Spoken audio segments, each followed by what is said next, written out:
శ్రయే రంగపతిం తుంగశేషపర్యంకశాయినం శనైరున్నిద్రనేత్రాబ్జప్రేణితాశేషదేశనం అప్రాకృతే దివ్యధాముని శ్రీమాతృపరిషేవితం పుండరీకాయతదృశం సంశయే దివిదీప్తయే తత్వేన యశ్చిదచిదీశ్వర తత్స్వభావ భోగాపవర్గతదుపాయగతీరుదారః సందర్శయన్ నిర్మమేత పురాణరత్నం తస్మై నమో మునివరాయ పరాశరాయ. జయ శ్రీమన్నారాయణ. అనాదిగా మానవుల్లో అంటే ప్రతి వ్యక్తిలోనూ సమాజంలోనూ ఆస్తిక్య భావన నాస్తిక్య భావన అనేది ఉంటున్నాయి. ఒక వ్యక్తిలోనే ఒక దశలో ఆస్తిక్య భావన ఉంటుంది, మరొక దశలో నాస్తిక్య భావన కూడా ఉంటుంది. మనం చాలా జాగ్రత్తగా గమనించాలి. మేము పరమాస్తికులం అండి అనేవాళ్ళే ఒక్కొక్క దశలో ఏమిటోనండి దీన్ని బట్టి కూర్చున్నాం, సరైన మార్గంలో పెడుతున్నామా అని ఆలోచించే స్థితులు కూడా ఒక్కొక్కటి వస్తుంటాయి. ఇవి రెండు ఒక ప్యారలల్గా వెళ్తుంటాయి. అయితే మనకు పెద్దల యొక్క ఉపదేశం వల్ల, శాస్త్రం యొక్క అనువర్తనం వల్ల రెండు, ఈ భావన ఆ భావన రెండు కూడా శాస్త్రంలో రెండు ఉంటాయి. బృహస్పతి ఉంటాడు, మరొకడు ఉంటాడు. అందువల్ల మంచిని బోధించే లక్షణం అందులో ఉంటుంది, చెడు కూడా అందులో పక్కనే సైమిల్టేనియస్గా ఉంటుంది. ప్రతి చోట మనకు అది ఉంటుంది. అందుకే ఏయం ప్రేతే విచికిత్సా మనుష్యే అస్థి ఇచ్చేకే నాయం అస్థి ఇచ్చేకే. అక్కడ రామానుజు గారు ఏమో అసలు ఆత్మ యొక్క ఉనికిని గురించి ప్రశ్న అంటే ఆత్మ యొక్క ఉనికిని గురించి ప్రశ్నే కాదు. ఆత్మ అనేది ఒకటి ఉందని తెలుసును, దాని పుణ్యపాపాలు ఉంటాయని తెలుసును. అందుకనే మా నాన్నగారు పాపం ఈ పీతోదకా జగ్ధతృణా దుగ్ధదోహా నిరింద్రియా ఇటువంటి గోవులను దానం చేసుకున్నాడు. పాపం ఆఖరికి ఏ నరకాలకు పోతాడో. అంటే ఆత్మ అనేది ఒకటి ఉందని తెలియకపోతే పుణ్యం యొక్క ఫలము పాపం యొక్క ఫలాన్ని గురించినటువంటి ఆలోచన కలదు కదా. మా నాయనకు చాలా మనస్సు ప్రశాంతంగా ఉండాలి, నా యందు అనుకూలతా భావన కలగాలి, మళ్ళీ చక్కగా సమృద్ధిగా గోవులను దానం చేయగలిగినటువంటి యోగ్యత కలగాలని కదా పాపం నచికేతుడు యమధర్మరాజు ప్రార్థించింది. అందువల్ల ఆత్మ యొక్క ఉనికిని గురించి ప్రశ్న కాదు. ఈ ఆత్మ ఎక్కడికి వెళుతుంది, ఏమి దాని యొక్క స్థితిగతులు ఏమిటి, దాని గురించినటువంటి ప్రశ్న. అందువల్ల వేదములు సర్వే వేద యత్పదమామనంతి అన్నట్టుగా ఆ ప్రణవాన్ని, అంటే ప్రణవం అంటే భగవంతుని యొక్క ఈ తస్యవాచక ప్రణవ అంటే పాతంజలి యోగశాస్త్రంలో క్లేశకర్మ విపాకాద్యపరాముష్ట పురుష విశేష ఈశ్వర. మనలాగా క్లేశాలు కానీ వాటికి మూలములైన కర్మములు కానీ వాటి యొక్క విపాకం కానీ దానివల్ల వచ్చే సుఖ దుఃఖ భోగం కానీ లేనివాడు ఎవడో ఆయన ఈశ్వరుడు భగవంతుడు అంటారండి. ఆయన్ని బోధించేటువంటి ఒకే ఒక శబ్దము ప్రణవము, ఓంకారము. అందువల్ల సర్వవేదములు బోధించింది వైదికమైనటువంటి ఆ తత్వం. ఆ తత్వాన్ని విశ్వసించిన వాళ్ళందరూ ఆస్తికులు అంటారు. అంటే భగవతత్వాన్ని, భగవంతుని యొక్క ఉనికిని అంగీకరించిన వాళ్ళంతా కూడా ఆస్తికులు. ఎవరైతే వేద ప్రతిపాద్యమైనటువంటి ఈశ్వర తత్వాన్ని, పరమాత్మ యొక్క తత్వాన్ని అంగీకరించరు అంటే వేద ప్రామాణ్యాన్ని అంగీకరించింది. అదే అర్థం. వేద ప్రామాణ్యాన్ని అంగీకరించేవాడు ఆస్తికుడు, వేద ప్రామాణ్యాన్ని అంగీకరించిన వాడు నాస్తికుడు. అంటే అర్థమేంటి? భగవంతుని యొక్క ఉనికిని అంగీకరించేవాడు ఆస్తికులు, అంగీకరించిన వాడు నాస్తికుడు. ఈ భావన మనకు అనాసిద్ధంగా వస్తుంది. భగవంతుడు పాపం ఆయా కాలాల్లో ఆవిర్భవించినప్పుడు కూడా ఆయన భగవంతుడు సాక్షాత్తు అయినా అటు వేదాది శాస్త్రం చదువుకున్న వాడికి ఆయన భగవంతుడని తెలియదు, చదువుకొని వాడికి తెలియదు.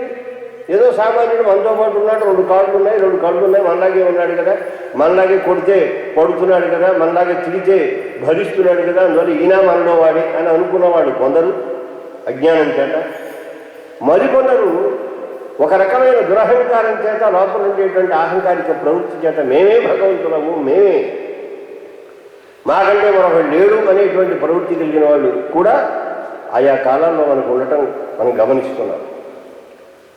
అందుకే అవజానంతి మా మూఢ అంటాడు ఆయన భగవంతుడు. నేను మనుష్యుడిగా పుట్టేటువంటి మనుష్య సజాతీయం, అక్కడ సజాతీయ శబ్దం వేస్తుంటారు. అది మనుష్య దేహం కాదయ్యా.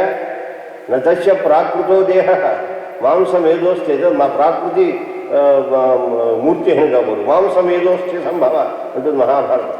మనలాగా మాంసంతో కొవ్వుతోటి వాటితోటి వీటితోటి కూడిన దేహం కాదయ్యా, ఆయన అప్రాకృతమైనటువంటి దివ్యమంగళ దేహము. అయినా కానీ చూసేటప్పుడు అది మనిషి దేహంలో కనిపిస్తోంది కనుక నన్ను మనిషిగానే భావిస్తారు, తిరస్కరిస్తుంటారు, నా యొక్క ఉనికిని గుర్తించరు అంటాడు భగవంతుడు. ఇక్కడ మనకు ఈ హిరణ్యకశిపుడు ప్రహ్లాదుడు ఇద్దరు కూడా ఒకడు ఆస్తిక్య భావనకు, మరొకటి నాస్తిక్య భావన. వాడు కరడు కట్టిన నాస్తికుడు, వాడు నేనే, నాకంటే ఏమీ లేదు, సర్వేశ్వరుడు నేనే, పరమేశ్వరుడు నేనే, సర్వనియామకుడిని నేనే, నన్ను తప్ప మరొకరెవరిని పూజించడానికి వీల్లేదు. వాడు వేరుడి కంటే కూడా ఇక 4 దాకులు ఎక్కువ చదివినాడు. వీడి వివేకము కలిగినటువంటి, అందుకే మూఢులు అంటాడు. మూఢులు అంటే చదువుకుని ఏమీ తెలియని వాళ్ళు. చదువుకోకుండా తెలియకపోతే సహజం అనుకుంటాం, చదువుకోలేదంటే అంటే జాలి పడతాం. ఇంతంత కళ్ళు ఉన్నవాడు గోతులో పడితే వాడిని ఏమంటారు, మూర్ఖుడు అంటారు. కళ్ళు లేనివాడు పడితే అయ్యో పాపం అని చెయ్యి అనిపిస్తాం. ఇది ఆకర్ణాంతమైన గర్తే పద్ధతి. ఎవడు దాని కోవా ఉద్ధర్త, వాడు ధరించేవాడు పడితే పడ్డాడు, వాడు రోగం బాగా ఉంది. వీటిటువంటి వాళ్ళు రావణాసుడు మొదలైనటువంటి వాళ్ళు, ఇటువంటి వాళ్ళు ఉంటారు చూడండి, వాడు పరమ మూర్ఖుడు. వాడు శాస్త్రం చదువుకున్నారు, అన్నీ తెలిసినా కానీ మేము ఇంతే అంటారు. అటువంటి కోవకు చెందినటువంటి వాడే హిరణ్యకశిపుడు. వాడికి అన్నీ తెలుసు, మాకు తెలియకపోవడం ఏమీ లేదు వాడికి.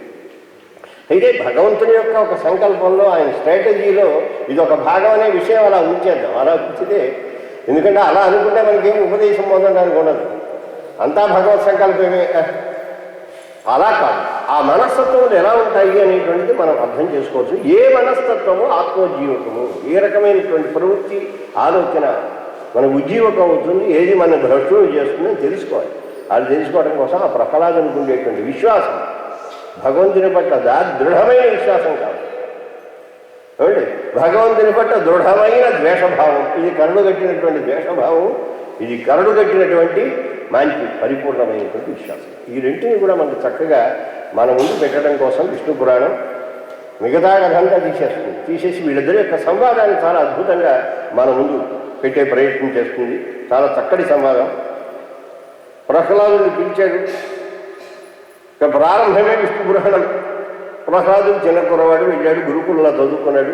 గురుకులంలో చదువుకున్న తర్వాత గురువుల దగ్గర ఏం చదువుకున్నాడో ఏం వాడు చెప్పారో, పాపం మా వాడేం బాగా చదువుకుని ఉంటాడు, ఏమన్నా 4 మాటల విషయం తెలుసుకుంటే బాగుంటుందని మనకు ఉంటుందిగా. మన పిల్లల్ని తీసుకొస్తాం, వాళ్ళ దగ్గర ఎవడో పొరపాటు మన ఇంటికి వచ్చి కాసేపు మాట్లాడదామనేది మన కుర్రాన్ని తీసుకురాడు, ఎదుర్కొండ పెట్టేసి మా వాడు అది చదువుతాడు సార్, ఇవి చదువుతాడు సార్, వినండి అంటున్నాడు.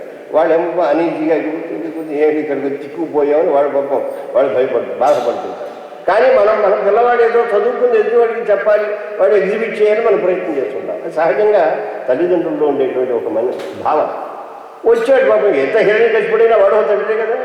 అందుకని వాడికి ఒక లోపల అనుభూతి ఉంటుంది కనుక వచ్చి, నాన్న ఏం చదువుకున్నారా, మీ గురుగారు మీకు ఏం చెప్పారు, కాస్త 2 మాటలు మంచి శుభాషితం పలకమని అనేటప్పటికి వాడు మొట్టమొదటి బాంబు వేసాడు. వాడు ప్రణతోస్మి మహాత్మానం అనాది మధ్యాంతం అజం అబుద్ధిక్షయం అద్భుతం ప్రణతోస్మి మహాత్మానం సర్వకారణ కారణం.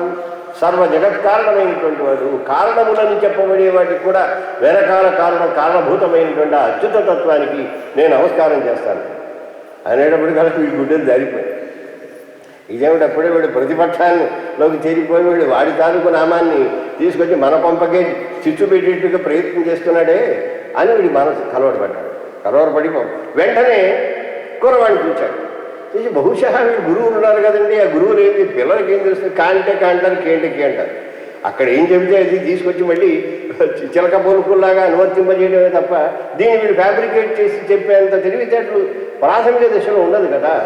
బహుశా గురువు గారు ఏదో చేసి ఉంటారు, ఛలం చేసి ఉంటారు, మా వాడిని కూర్చోబెట్టి ఒక మూల శుభ్రంగా అక్కర్లేనివన్నీ కూడాను బోధించి ఉంటారు అని ఆయనకు ఆగ్రహం కలిగి ఒక్కసారి గురువు గారు చూశారు. అందుకని గురువులంతా జాగ్రత్తగా ఉండాలన్నమాట. వాడు ఏమైనా చెప్పకపోయినా, ఏమైనా చెప్పరాని చెప్పినా ముందు గురువు గారి మీద వచ్చి పడుతుంది బాంబు అనుకోండి. గురువు గారిని చూసేటప్పుడు వీడు వణికిపోతున్నారు. అసలే చండు అమర్కుడు అని పాపం ఇద్దరు. వాడు శుక్రాచార్యుల యొక్క బ్రహ్మబంధో కిమేతత్తే విపక్షస్తు సంహితం అసారంగ్రాహితో బాల. పనికి మాలిన విషయాలు నేర్పారు. బ్రహ్మబంధు అంటే పనికి మాలిన వాడు అనమాట. మూర్ఖుడు అంటే బ్రహ్మను బంధువుగా భావించేటువంటి వారు అంటుంటారు. ఏదో సంబంధాలు పెట్టుకుని అలా పెట్టుకునేప్పుడు బాబాయ్ గారు, అన్నయ్య గారు, అక్కయ్య గారు అంటూ తిరిగేటువంటి వాడు తప్ప వాడికేమి ఒక్క బిసరు కూడా అంటున్నవాడు అనమాట. కొన్ని శబ్దాలు ఉంటాయి. మహాబ్రాహ్మణ శబ్దం, ఇదేదో పెద్ద బిరుదు టైట్లు అనుకోకండి. మహాబ్రాహ్మణ అంటే ఏమి అక్షర ముక్కలు లేనివాడు అనుకోవాలి. గొప్ప మహాశబ్దం వేసేది. కొన్ని మహశబ్దం వేస్తే అపార్థాలు వస్తాయి. వారు నిద్రపోతున్నారండి అంటే బాగానే, వారు మహానిద్రపోతున్నారంటే మళ్ళీ లేవరని అర్థం అనుకుంటాడు. అందుకే ఈ మహశబ్దం వేస్తే అర్థాలు సంస్కృత భాషలో అని మారిపోతాయి. అలాగే ఇక్కడ ఈ బ్రహ్మబంధు అని, అలాగే దేవానాం ప్రియుడని, దేవానాం ప్రియ అంటే దేవానాం ప్రియతి మూర్ఖే, మూర్ఖుడైన వాడిని దేవానాం ప్రియుడు అంటారంట. బలిస్తుంటే గంభీరంగా ఇలా బొర్రెలా పెట్టుకుంటుంది, దానికి మెడలో పూలదండ వేస్తారు, లేదా బొట్టు ఇంత బొడుగ్గా పెడతారు, మన వాళ్ళు పెట్టినట్టుగాను పెట్టేసేసి డబ్బులు అవి వాయించేసేసి ఇలా చేస్తే ఓ ఎంత సన్మానం సత్కారం అంటారు. తీసుకెళ్ళి అలంకరించే శిరచ్చేదా తీసుకెళ్ళి ఆడికి కాస్త బొరుగు చేస్తారు. అది దాన్ని తిరిగి అది గంభీరంగా ఉంటుంది. దానికి ఏమి వివేకం లేనటువంటిది కనుక వాడిని దేవానం ప్రియ అన్నాడు. అలాగే వీడు బ్రహ్మబంధు అంటే మూర్ఖుడా అని పాపం పొలైట్గా తిట్టి, ఏమిరా విపక్ష సంహితం, విపక్షం గురించినటువంటి విషయం అంతా చేర్చి ఇటువంటి అసారమైనటువంటి విషయాన్ని మా పిల్లవాడికి చెప్పారు, పాడి చేస్తున్నారు మీరు అంటే దుర్మతే అని తిట్టాడు. తిట్టేటువంటి వెంటనే వాడు వణికిపోతే, ఈశ్వేశ్వర అయ్యా కోపపడుతున్నాయినా మా కోపస్య వశం అన్వగాహ, కోపానికి వశపడిపో. ఎందుకంటే కోపానికి వశపడ్డా అంటే ఏం చేస్తాడు? అది కోపాన్ని కంట్రోల్ చేసుకుంటే మనం క్రోధం ఆహారయామాస. శ్రీరామచంద్రుడి దగ్గర క్రోధం ఉంది, డిపాజిట్లో ఉంది. ఎంత కావాలంటే అంత డ్రా చేస్తాడు. డ్రా చేసి మళ్ళీ ఇంకా దాని పక్కకి దాని మొహం కూర్చోడు. అంటే క్రోధానికి వశపట్టడం వేరు, క్రోధాన్ని తన వశంలో పెట్టుకుని కావాలని కొనుక్కుని దాన్ని వినియోగించడం వేరు అనమాట. వీడు ఎటువంటి వాడు అది ఒక్కసారి కనుక వీడు ఒళ్ళు మండిందంటే వీడు ఏం చేస్తాడో తెలియదు. నాయన కోపడద్దు నాన్న, ఎందువల్లంటే మేము ఉపదేశం చేసింది కాదు, ఇంకా మాకు తెలిస్తే చేయటం. ఆ విష్ణుతత్వం ఏదో మాకు తెలిస్తే అచ్యుతత్వం మేము మీ వాడికి బోధించేవాడు. మాకేం అంతుపట్టని విషయం, అటువంటిది మాకు తెలియని విషయం మా విద్యార్థికి బోధిస్తావు నువ్వేననుకుంటున్నావయ్యా. నువ్వు అంత పెద్దగా మేము వివేకవంతులను నువ్వు భావించక్కర్లేదు. అందువల్ల మేము ఉపదేశం చేసింది కాదు. నాయం వదతితే సుత. సరే ఎవరా నీకు ఇంత గట్టిగా అనుశాసనం చేసినవాడు? మీ గురువుగారు కాదంటున్నాడు, ఆయన చెప్తాడు. వచ్చేసావా? ఆయన ఏం చెప్పలేదా? నువ్వు ఇచ్చుతా అని ప్రారంభించావు. ఎవరు నీకు అనుశాసనం చేశావు? అనుశాసనం అన్నదానికి ఉపదేశానికి తేడా ఉంది. ఉపదేశం అంటే చెబుతారు, అంతేగాని నువ్వు వెనక పోయినట్టయితే ఏదో పేక నొక్కుతాను అనుకో, అక్కడేమో ఉపదేశం చేస్తారు, దాన్ని స్వీకరించు అంటారు. అనుశాసనం అంటే ఏవం ఉచైతదు ఉపాస్యం, ఇలాగే ఉపాసించాలి, ఇలాగే చేయాలి అంటే అది అనుశాసనం. ఎవడో దృఢముగా వెనకాలి పిల్లవాడి వెనకాలండి ఆ విష్ణువు గురించి హరి గురించి చెప్పకపోతే ఇంత దృఢంగా వీడు వచ్చి చెప్పడానికి వినటువంటి అవకాశం ఉండదు. ఎవరు నీకు అనుశాసనం చేశారు? అయ్యా ఏమిటి అనుశాసనం అలా అంటావు నాన్న? నీకు నాకు అందరికీ అనుశాసనం వాడే కదా. నీ చేత ఈ మాట్లాడిస్తున్నాడు ఎవడు? ఒరే మాట్లాడరా అని హిరణ్యకశిపులో ప్రవేశించి మాట్లాడిస్తున్నవాడు ఎవడో నా లోపల ప్రవేశించి హరి అనిపిస్తున్నవాడు కూడా నీకు నాకు అనుశాసకుడైన వాడు ఒకడున్నాడు. శాస్తా విష్ణురశేషస్య జగత యో హృది స్థిత. నీ హృదయంలో ఉన్నాడు, నా హృదయంలో ఉన్నాడు. నీ హృదయంలో ఉండి నీ చేత ఈ అపభాషణం చేయిస్తున్నాడు, నా హృదయంలో ఉండి ఈ రకమైనటువంటి శాస్త్ర సారాన్ని వెలికి తీసుకొచ్చి ఆయన చెప్పిస్తున్నాడు. అందువల్ల నాకెవడో అనుశాసకుడు లేడు, నాకున్న అనుశాసకుడు ఒక్కడే. అదే ఆదేశం గురించి చెప్పారు కదా. ఉతతమాదేశం అప్రాచ్య. ఆ ఆదేశం గురించి విన్నామన్నాడు. ఏ దేశం గురించి అని అడిగాడు వాడు. వాడికి తెలియక ఆదేశ శబ్దానికి అర్థం చేస్తుందా అంటే ఆదేశం అంటే ఆయన ఆదేష్ట, ఆ దిశతీతి ఆదేష్ట. ఉపదేశం వేరు, ఆదేశం వేరు. ఆదేశం అంటే శాస్త్రం. ఎవడైతే లోపల ఉండి నియమిస్తూ ఉంటాడో వాడు ఆదేష్ట. అటువంటి సకల జగత్తును శాసించేటువంటి వాడు వాడు ఉన్నాడయ్యా. వాడి గురించి నువ్వు తెలుసుకున్నావా అని అడిగాడు. సరే నాకు తెలియదు, అదేదో నువ్వే చెప్పమన్నాడు. మనకు కథంతా మనకి నడుస్తున్నది, ఈ సద్విద్యలో సాగుతున్నది అనమాట. అందువల్ల శాస్త్రా విష్ణురశేషస్య జగతోయో హృది స్థిత తమృతే పరమాత్మానం తాతకేన శాస్యతే. సకల జగత్తును శాసించగలిగినటువంటి ఆ విష్ణువుని మినహాయించి శాసించేవాడు ఎవడయ్యా? ఒకడు శాసిస్తే ఒకటి శాసనంలో మనం ఉంటామా? ఎంతసేపు లోకంలో ఉండే శాసనాలని స్కిప్ అవడానికే చూస్తాము. దండం పుచ్చుకొని ఉంటాడు వాడు. ఎంత గట్టి దండం ఉన్నా సరే ఆ దండం దెబ్బలు తగ్గుకోకుండా పక్కకు తప్పించుకోవడానికి ప్రయత్నం చేస్తాం తప్ప మనం దాన్ని అనుసరించాలి అనేటువంటి బుద్ధి మనకు కలగదు. కానీ ఆయన శాసిస్తాడు. ఆయన శాసిస్తే ఇంకెవడు కూడా అంతఃప్రవిష్ట శాస్త జనానాం సర్వాత్మ, లోపల ప్రవేశించి ఉండి ఆయన శాసకుడై ఉంటాడు. ఆయన దండం పుచ్చుకుంటే భీషాస్మాత్ ఏదో వాయుపవతి భీషోదేతి సూర్య మృత్యుర్ధావతి పంచం. ఆఖరి మృత్యు గారు కూడా మహాప్రభు నేనే ఎక్కడ చచ్చిపోతానని అది పరిగెత్తవలసిందే. అది అటువంటి స్థితి ఆయన నిరంకుశమైనటువంటి శాసనం చేసేవాడు. ఆయన హృదయంలో ఉండే నా చేత పలికిస్తున్నాడయ్యా, ఎవరు నన్ను శాసించేవాడు ఎవడయ్యా, విష్ణువు కాక అన్నాడు.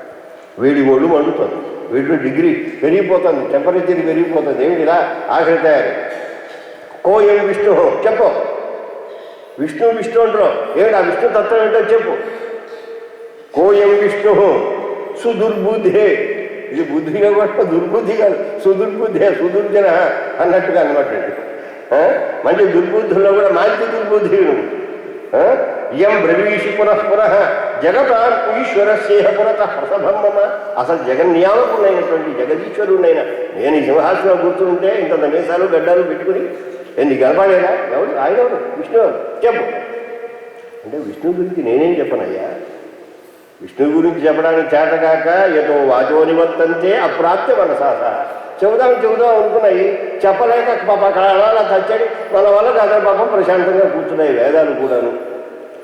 అందుకే మనకు భారతీయ వేదాంతంలో ఇది మనం తప్పనిసరిగా గుర్తించాలి. వాళ్ళు శంకరులు కానివ్వండి, రామానుజులు కానీ, మధ్వాచార్యులు కానీ, ఎవరైనా సరే పరిపూర్ణమైనటువంటి పరమాత్మ యొక్క తత్వమును ఆవిష్కరించారంటే ఆవిష్కరించలేదు, చెప్పలేకపోయారంటారు. ఎందువల్లంటే అది అసాధ్యమైన విషయం. అది ఎవరికి కూడా ఒక పక్క వేదమే ఉంటుంది, వాచాన గోచరం అని అంటుంటే నోటి మాటలతో చెప్పలేమనేది అనుభవ గోచరము. అందుకే ఆయన శంకరాచార్య ఒక పేరు పెట్టారు, పరమాత్మ అంటే ఏంటండి అనుభూతి పొమ్మన్నాడు. ఇంకా రెండో వాటి అనుభూతే. నీకేమైనా ఒక అనుభవం జ్ఞానం కనుక స్వచ్ఛమైనటువంటి జ్ఞానం నీకు కలిగినట్టయితే ఆ జ్ఞానమే పరమాత్మ అంటే, అంతకంటే ఏం లేదు పొమ్మన్నాడు. రామానుజాచార్య స్వామి వారు కూడా అదే అనుభవమే జ్ఞానమే. కానీ ఆ జ్ఞానం ధర్మముగా కూడా కలిగి, కేవలం జ్ఞాన స్వరూపుడే కాదు, జ్ఞానము ధర్మముగా కూడా కలిగి జ్ఞాత అయినటువంటి వాడి జ్ఞాతృత్వ ధర్మం కలిగినటువంటి వాడు పరమాత్మ.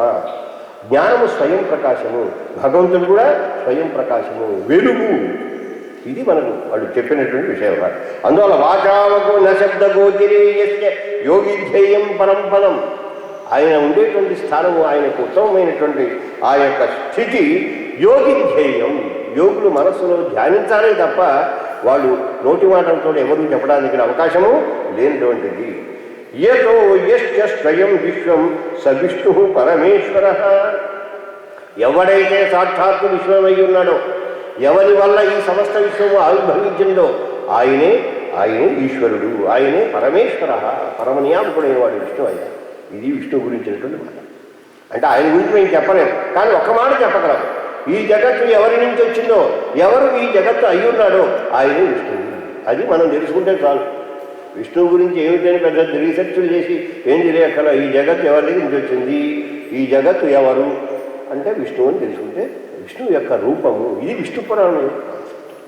విష్ణు పురాణం ముందు నుంచి చివరిదాకా ఈ జగత్తు విష్ణువు. ఏతత్సర్వం హరేస్తను. ఇదంతా భగవంతుని యొక్క శరీరము, నారాయణ యొక్క శరీరము. అంటే తాని సర్వాణి తద్వపు, ఇవన్నీ కూడా ఆయన యొక్క శరీరమే. ఈ జగత్తులో ఏ ఒక్క వస్తువు విష్ణువు కానిది లేనే లేదు. ఇది ప్రహ్లాదుని యొక్క సిద్ధాంతం కూడా. ఇందు గలడు అందు లేడు అని సందేహము వలదు. చక్రి సర్వోపగతి. ఎందెందు వెదకి చూచిన, ఆ వెదకి చూచిన అండర్లైన్ చేసుకోండి. ఇలా చూస్తే దొరకడు ఆయన. ఊరినే ఇలా చూసామండి ఏదో మేకను కొమ్ములు పట్టుకొచ్చినట్టుగా ఈ దేవుడు విష్ణుగా చూపించడానికి కుదరదు. వెదకి చూడగలిగినటువంటి, అంటే అన్వేషణం సోన్వేష్టవ్య సభిజిజ్ఞాసితవ్య. ఆయన అన్వేషణం చేయాలి, ఆయన గురించి తెలుసుకుంటే అప్పుడు మాత్రము నీ ప్రయత్నం వల్ల ఆయన సాధింపబడతాడు. నీవు చేసే ఆ అన్వేషణలో, ఆ తపనలో ఆయన గోచరిస్తాడు. పరమేశ్వర సంజ్ఞోజ్ఞ. ఏమిటా పరమేశ్వర అంటావు? ఇంతవరకు ఆ పేరు నాదే అనుకుంటున్నావు, నువ్వెవరన్నా తీసుకొచ్చి అకామిడేట్ చేస్తున్నావు. ఇంతవరకు పరమేశ్వరుడు అంటే ఎవరు? నేనే. డిక్షనరీలో అదే పేరు. పాప ఆ రోజుల్లో డిక్షనరీ రాసేసారు, ఆక్స్ఫర్డ్ డిక్షనరీ లాగా.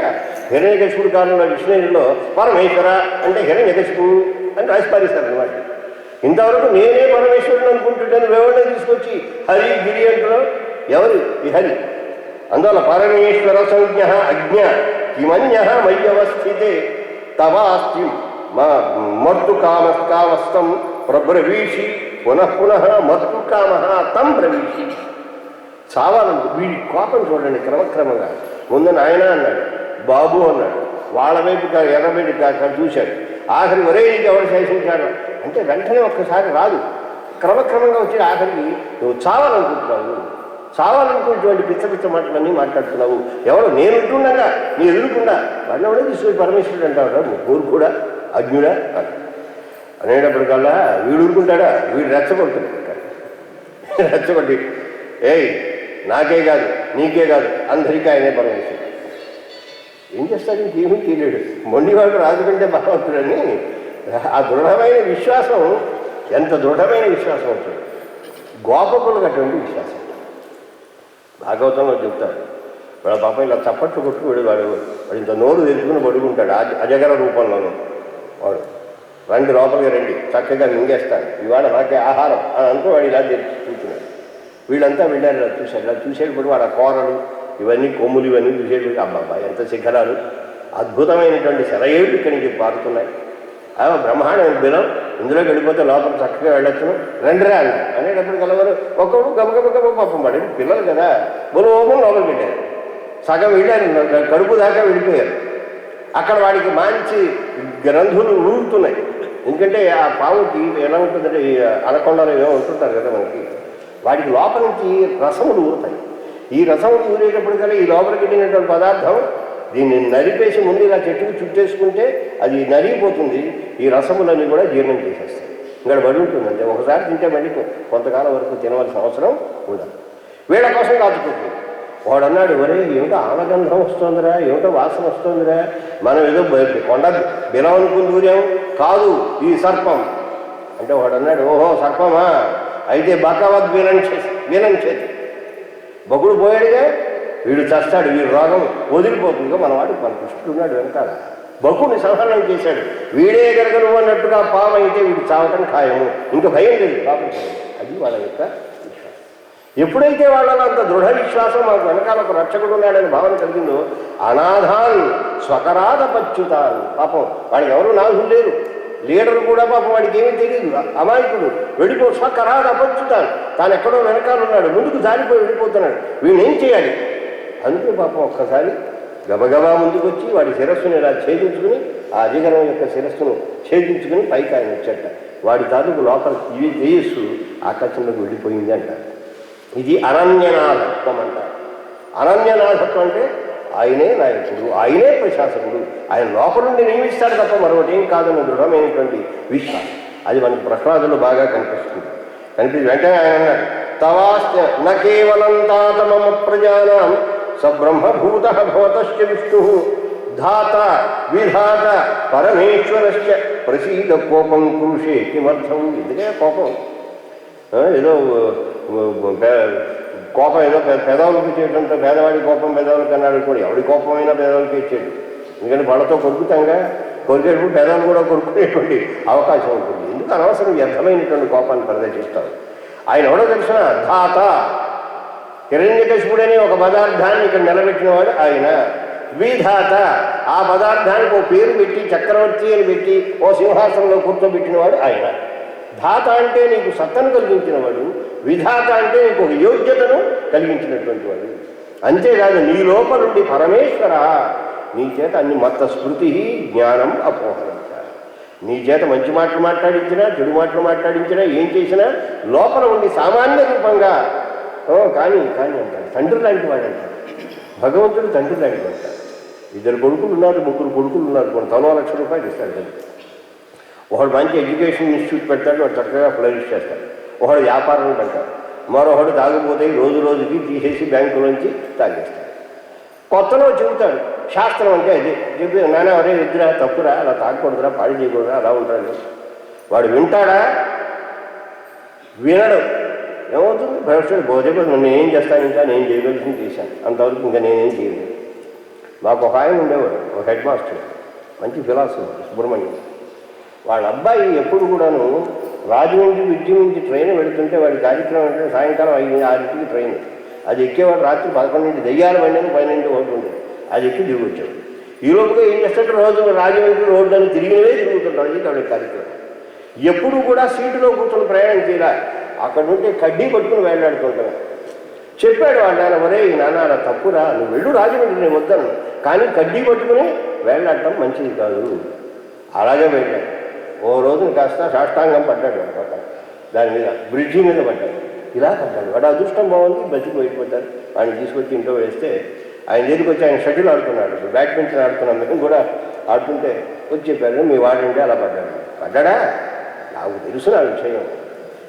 ఈ వాడి గురించి ఏడవలసిన కార్యక్రమం ఉంటే వాళ్ళ అమ్మకి చెప్పాలి, అది నా బాధ్యత కాదు. చూడండి అంతా అంటే చెబుతారు, చెప్పిన మాట వినకపోతే నియమించవలసినటువంటి అవసరం ఉంటుంది. అందువల్ల చెబుతాడు స్వామి, శాస్త్రం ఇస్తాడు, ఆధ్యాత్మికం ఇస్తాడు, వాడు ఇస్తాడు, వీడిని ఇస్తాడు. వినకపోతే ఏం చేస్తాడు, పోతే పోని. అందుకే దేశికులు భగవంతుని యొక్క దయ అనుకూలంగా ప్రవర్తిస్తుంది, ప్రతికూలంగా కూడా ప్రవర్తిస్తుంది. ఇది రెండు దయ యొక్క కార్యములు.